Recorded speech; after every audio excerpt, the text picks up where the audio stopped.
So, recently, I've been watching a lot of Catch a Predator on YouTube, and I love that show. But let's just point out how dumb some of these people are. And, obviously all of them are dumb. They show up at some underage kid's house, or who they think is underage. But Chris Hansen's, awesome shit. Let's be real. Chris Hansen is so that dad figure, but he's also that news reporter that just says it straight to your face. Oh, you've never done this before? You see how hard that is for me to believe? Well, duh, you're coming to some underage person's house where their parents aren't home telling them to delete their chat, and you don't think that, you've never done this before. If you're telling someone to delete the chat, you guilty, you know what you're doing. And I think that's hilarious, because I've dealt with that in my life before. I have a family member, and I won't be specific because my family watches my YouTube channels, and stay silent while they watch them, so I won't say names, but I have a family member on one side of my family that I don't speak to very much, that when I was 18 sent me explicit messages through Facebook when I asked if I could live with them while I was supposed to go to college in a different state. Now, this person told me that the two other relatives that lived with them would not be home because of work and stuff. So we'd spend a lot of time together, get to know each other more, which, at that age I didn't care because, okay, cool, I don't know this side of my family very well. It'd be cool, I need real family because my other side of the family hasn't been that great of a family either. Unfortunately, it's just what I was born into. Whatever, doesn't matter, it is what it is. I've been happy anyway. And anyway, this person basically said how they wanted to spend more quality time with me, and one person should make the move on the other person so the other person doesn't feel rejected, and that I needed to delete all these messages so no one would see them. And he said that after I stated that I felt uncomfortable with what he was saying and I needed him to stop. And he said, okay, well, can you delete these messages so no one finds out? I showed my older sister them, and she was in disbelief. She was like, I can't believe he would do this. He is supposed to be a father figure to us. This is bull snarkies. Someone you trust shouldn't. And then I told my mom about it at the same time when I was 17 going on 18.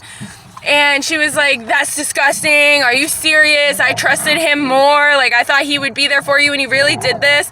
And what's, messed up about it is I kept it a secret for a long time until I moved closer to this individual. And then this individual picked me up, and I felt really uncomfortable about it, but I was like, whatever, it's been 4 years. Picked me up and decided to tell me how sorry he was for everything he said, and he was going through a sex addiction and hormone changes, whatever, and he was sorry and it would never happen again.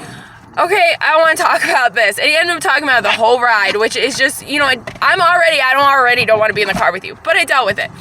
And then I tried letting it go. And then when I was living at another relative's house, he sent me pictures of himself at another relative's house. That's creepy, dude. I still don't talk to you. And he sent me pictures of himself, and you can see a beer in front of him. And it freaked me out. So I ended up saying something to other relatives, this is what happened in the past. This is what's happening now. This really freaks me out. And they told me to block him, get him out of my life. Then when I became homeless, he said he'd help me if I ever needed the help. And I reached out saying I needed help, and he kept saying he didn't know how to help me. I ended up blowing up, and I probably did it the wrong way, but I honestly had never told anybody this was going on, except for a pick few of relatives that I knew would believe me, because everyone else in this family doesn't believe anybody when they say sexual abuse is going on or that something inappropriate has happened. Because, I guess family just doesn't believe family no matter what happens, because the older person is always telling the truth. But whatever. That's why I don't have family anymore, and why I'm very happy not to have them, because I'm always the liar, even though my story's never changed in years. But whatever. They can stick to what they stick to. I don't care. I'm just sharing this for people that have been in the situation I've been in, and you've reached out to people and you've said this is what's happened. I even reached out to his wife and said this is what's happened, and literally they just all messaged me back saying I was crazy, nothing ever happened, how could I possibly tear up this family, I can't believe you would say something like this.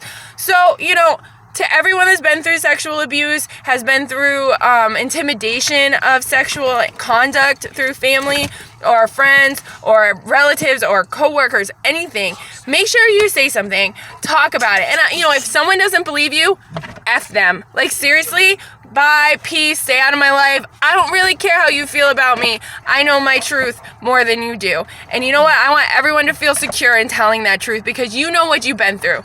You still have the PTSD attacks about it. You still think about it every day. You still can see those messages coming up. And you still have it all. And just because you were young and dumb and deleted the messages, or you were young and dumb and decided to believe what these people said and just let it go, and then you get older and you talk about it because it's still bothering you, it's left a lot of mental scars, and people still don't believe you, and then you get scared to tell anybody else that you think might help you and keep this person away from you, or have this person have justice at all because they work in, a career that they shouldn't be doing this stuff in, and you still get told, they're not gonna help you, it really hurts. But you know what? I can say out of personal experience, being my own family and making my own family and having best friends end up being closer to me than my family ever was emotionally, you know what? It means a lot. And I'd rather make my own family that believes me and knows what I'm saying is true than deal with real family that is family by blood that just tells you to screw because they don't want to listen to what you're saying. So remember, blood isn't always thicker.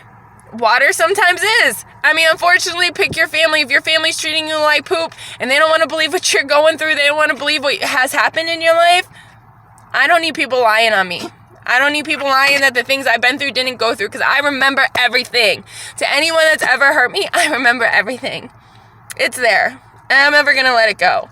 But I'm working on it with God. And I ask God for forgiveness every day for the people that have hurt me and for me to be able to let it go, because forgiveness is key in life. And I've made progress, and that's important. And every one of you that is going through things and you feel like killing yourself because you don't know how you're possibly going to handle this when no one believes you, I believe you.